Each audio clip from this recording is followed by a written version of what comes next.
नमस्कार, capital TV Uttar Pradesh का खास शो किस्सा यूपी का देख रहे हैं आप। मैं हूं आपके साथ सोनाली।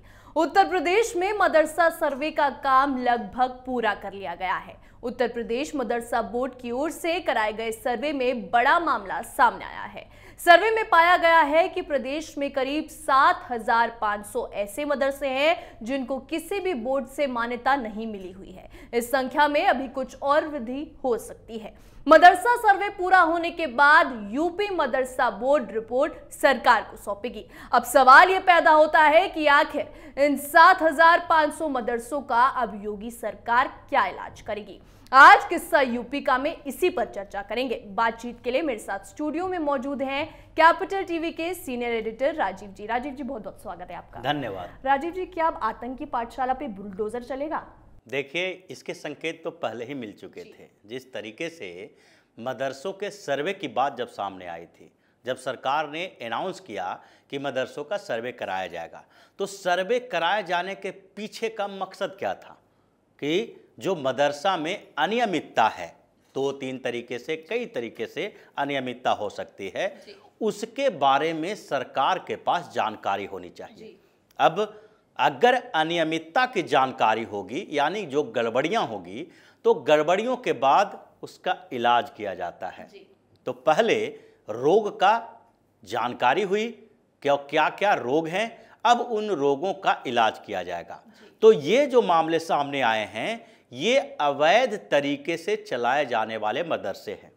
इसमें रिपोर्ट्स में जो बातें सामने आई है कि 7,000 से ज़्यादा मदरसे अवैध तरीके से चलाए जा रहे हैं, जिसका कोई रिकॉर्ड ही नहीं है। यानी मदरसा बोर्ड जो है उससे इसका रजिस्ट्रेशन नहीं कराया गया है।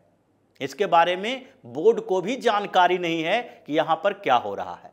तो ये तो साफ तौर पर कहा जा सकता है कि इन मदरसों को बंद कराया जाएगा, इसके ऊपर ताला लग जाएगा। लेकिन इसके बाद सवाल और भी उठते हैं कि इन्हीं मदरसों में सिर्फ गड़बड़ियां नहीं पाई गई है, ये तो रजिस्ट्रेशन के लेवल पर गड़बड़ियां हैं, जो तत्काल मदरसा बोर्ड ने बता दिया कि हमारी सर्वे रिपोर्ट में ऐसी ऐसी जानकारी मिली है और सरकार को रिपोर्ट सौंपे जाएंगे। सरकार को दूसरी रिपोर्ट भी सौंपे जाएंगे, क्योंकि ये रजिस्ट्रेशन का मामला उन 11 सवालों में नहीं था।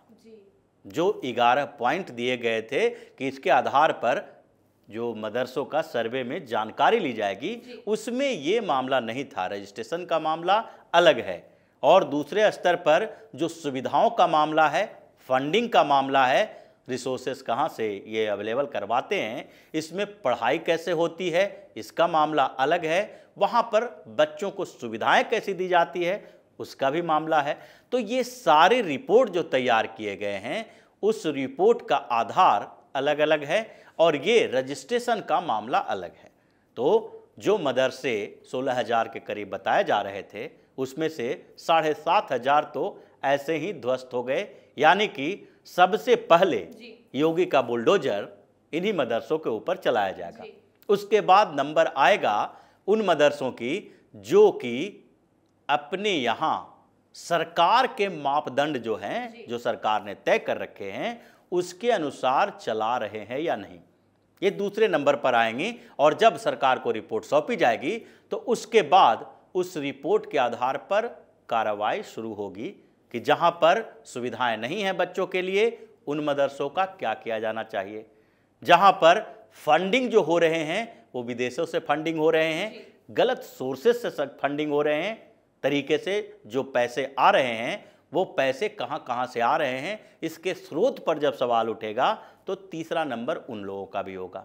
फिर ये नंबर होगा कि इनमें जो टीचर्स की भर्ती की गई है, जो शिक्षक हैं, जो मदरसों में पढ़ा रहा है, उसके पास डिग्री कैसी है, किन लोगों को भर्ती कराया गया है, जिनके पास नॉलेज के साथ साथ डिग्री भी है कि नहीं। या फिर ऐसे ही किसी को भी पकड़ के लाया जाता है और उन्हें कुरान पढ़ाने के लिए दे दिया जाता है। ये बच्चों के भविष्य के साथ खिलवाड़ है। तो ये अलग अलग स्तर पर जब रिपोर्ट तैयार किए गए हैं, जिसके ऊपर सुनवाई होगी, तो अगला नंबर आएगा उन 7,500 से ऊपर के मदरसों का, जिसके बारे में ये कहा जा रहा है कि ये रजिस्टर्ड है, यानी कि मदरसा बोर्ड में उसके बारे में जानकारी है, रजिस्ट्रेशन है, लेकिन दूसरे तरह की अनियमितता वहां भी पाई गई है। तो लगभग ये माना जाए कि 15,000 में से 12,000 मदरसों पर योगी का बुलडोजर चलने वाला है और बचे हुए जो मदरसे रहेंगे उसमें से 550 से ज़्यादा मदरसे हैं जिसको सरकार अनुदान देती है। उसके सुधार के लिए तो पहले ही कार्रवाई होने लगी है। योगी सरकार ने पहले ही कह दिया है कि अब टाइमिंग चेंज होगा, पूरे सिलेबस में चेंज किया जाएगा। जो सिलेबस मदरसों में पढ़ाए जाते हैं उसमें परिवर्तन किए जाने की ज़रूरत है और उसके लिए आदेश जारी भी हो चुका है कि इन जगहों पर जो पढ़ाई की जाएगी वो सिर्फ और सिर्फ धार्मिक शिक्षा नहीं दी जाएगी, क्योंकि धार्मिक शिक्षा से रोजगार नहीं मिलते हैं। अगर आप बहुत अच्छे कुरान के जानकार हैं तो वो आप धार्मिक प्रीचर बन सकते हैं, यानी कि उपदेशक बन सकते हैं, लेकिन आप मार्केट में जाएंगे तो आपको जॉब नहीं मिलेगी। तो मदरसों में जो सरकार का अनुदान मिलता है उसका मकसद है कि उन बच्चों को धर्म के साथ साथ आधुनिक शिक्षा व्यवस्था में शामिल किया जाए, जिससे कि उन लोगों को कंपनियों में नौकरी मिल सके, सरकार के स्तर पर भी नौकरी मिल सके। ऐसा नहीं कि मदरसों में पढ़ के सिर्फ और सिर्फ एक ही अपॉर्चुनिटी आपके पास हो कि आगे के मदरसों के टीचर बन जाए। ये भी एक बड़ा कारण रहा है कि मदरसों की संख्या धीरे धीरे बढ़ती गई। मदरसों में पढ़ने वाले जो लोग थे, बच्चे थे, धीरे धीरे वो आगे बढ़े और फिर उनके पास पढ़ाने के अलावा, यानी कि धार्मिक शिक्षा जो वो पढ़ के आए थे, अब वो उसी को पढ़ाई में दूसरे लोगों को पढ़ा सकते थे। इसके अलावा कोई अपॉर्चुनिटी ही नहीं थी। अब कुछ लोगों ने मिलजुल कर ये देखा कि हमें दूसरे को भी पढ़ाना है। अब इसके लिए 2-4 कमरों का मदरसा खोल दिया, 10 कमरों को लेके रेंट पर भी लेके एक मदरसा खोल दिया। उन्होंने रजिस्ट्रेशन तक नहीं करवाई। जैसे कोचिंग इंस्टीट्यूट होते हैं, जैसे दूसरे विभाग जो होते हैं, जिस तरीके के टेक्निकल एजुकेशन में होते हैं, तो बहुत सारे लोग जो हैं वो कंपटीशन का एग्ज़ाम फेस करते हैं लेकिन क्लियर नहीं कर पाते हैं। उनके साथ अपॉर्चुनिटी होती है कि और दूसरे टेक्निकल नॉलेज नहीं है। उन्होंने पढ़ाई की है और पढ़ाई के अलावा दूसरे जो टेक्निकल डिग्री चाहिए, जो मार्केट में जिसके लिए जॉब चाहिए, वो जॉब उनके पास है नहीं। तो ऐसे में वो कोचिंग खोल देते हैं। जिस तरीके से कोचिंग इंस्टीट्यूट है जो कुकुरमुत्ते की तरह फैल रहा है, उसी तरीके से मदरसा के जो फैलने का एक बड़ा कारण ये ग्रुप भी है जिनके पास कोई और काम करने का अनुभव भी नहीं है, डिग्री भी नहीं है, एक्सपीरियंस भी नहीं है। तो ऐसे में इस बात के लिए भी ध्यान दिया जा रहा है कि जो सरकारी अनुदान दिए जा रहे हैं तो सरकारी पैसे का ऐसे कामों में दुरुपयोग न किया जाए जो कि सिर्फ और सिर्फ धर्म की शिक्षा देता हो। इसके लिए जरूरी है कि वहां से निकलने वाले बच्चे जो हैं वो सिर्फ और सिर्फ कुरान की जानकारी लेके न निकले, उनके पास साइंस का नॉलेज भी हो, उनके पास कंप्यूटर की जानकारी भी हो और वो इस तरीके से हों कि बाहर में आएँ तो उनके लिए सरकार व्यवस्था करे, प्राइवेट कंपनियां व्यवस्था करे तो उन्हें जॉब मिल सके। अब उसका भी नंबर आने वाला है जो सुधार की प्रक्रिया है। तो उन 559 के करीब जो मदरसे हैं, उत्तर प्रदेश सरकार जिसे अनुदान देती है, उसके अलावा जितने मदरसे पड़पे हुए हैं यहाँ पर 15,000 से ऊपर, वो सारे मदरसों के ऊपर ताला लगाने की व्यवस्था योगी सरकार ने लगभग कर दी है। जिसका पहला स्टेप ये है कि अभी जो 7,000 से ज़्यादा मदरसे अवैध पाए गए हैं, सबसे पहले उसे बंद किया जाएगा और एक एक स्टेप करके अलग अलग तरीके से मदरसों को अलग अलग कारणों से बंद करने को मजबूर किया जाएगा। जी राजीव जी, क्या अब मदरसों की हालत सुधरने भी वाली है? देखिए, मदरसों की हालत तो सुधरेगी क्योंकि सरकार ने जिम्मेदारी उठाई है सुधारने की। दो ही स्तर पर काम हो सकता है, या तो आप सुधर जाओ या तो फिर ताला लगा दो। दो ही काम है।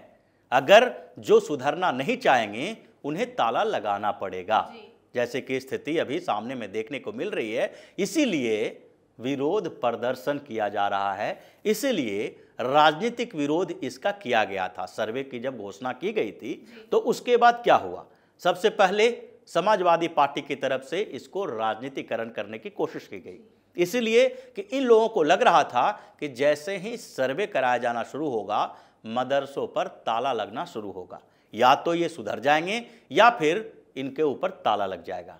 दूसरे स्तर पर कुछ मुस्लिम नेताओं ने आवाज़ उठाई मुस्लिम धर्मगुरुओं ने आवाज़ उठाई और फिर मुल्ला मौलानाओं की फौज इकट्ठा हो गई कि मदरसा सर्वे का विरोध किया जाना चाहिए, क्योंकि इन लोगों को पहले से पता था कि अब सरकार है जो मदरसों पर ध्यान देने लगी है कि इस तरीके से आप एक कट्टरपंथी विचारधारा वाले लोगों का फौज नहीं खड़ा कर सकते।